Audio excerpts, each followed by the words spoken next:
Here we have a barbell back squat, and the first thing we need to do before we do a back squat is to check that our heels are at shoulder width apart.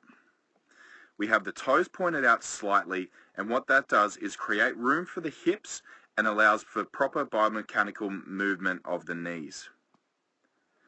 The first thing that I do when I'm about to set up is I unlock my knees. And unlocking the knees isn't necessarily just bending at the knees, it's going from a lock position to an unlock position. When you drop, make sure your shoulders stay on top of the hip joint. Don't lean forward.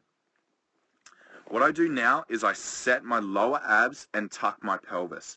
So my lower abs are going to pull up and they're going to create a posterior tilt of my pelvis, tilting my pelvis forward to keep a neutral spine.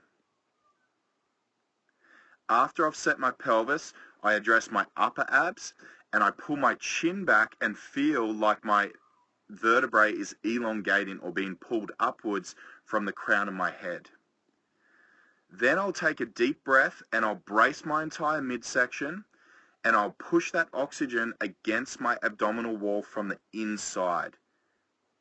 And that'll create a sense of tension or a bracing of the midsection, which is going to help keep your posture throughout your lift. Now we're going to descend into the squat. It's going to involve flexion of the knees and flexion of the hips, and the knees will track over the toes. The way I keep my knees on track is I engage my glute med, which is located on the lateral side of your hips towards the back or the high part of your glutes on the side. That's going to create a sense of tearing the ground apart. But it's important that we tear the ground apart from the glute med, not just from the feet. We want to feel like the glute med is tearing the ground apart as we descend into the squat and, of course, bracing the midsection at all times.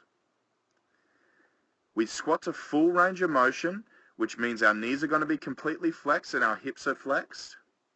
Then we're going to drive into the ground, of course, while maintaining posture at all times through bracing of the core, and drive upwards with all the muscles in our lower body, which involve the primary muscles involve quads, hamstrings, and glutes.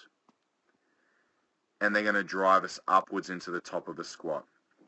So one more time.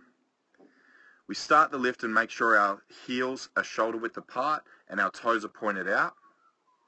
We unlock the knees, tuck the pelvis, and set the upper abs by elongating the spine through the crown of the head, and take a deep breath to set the midsection. We hold that breath through the entire lift.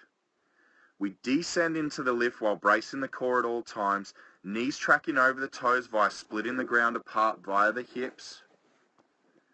Drop to the complete bottom of the squat with good posture, and drive out of the lower body with the lower body. Drive out of the lower part of the squat with the lower body.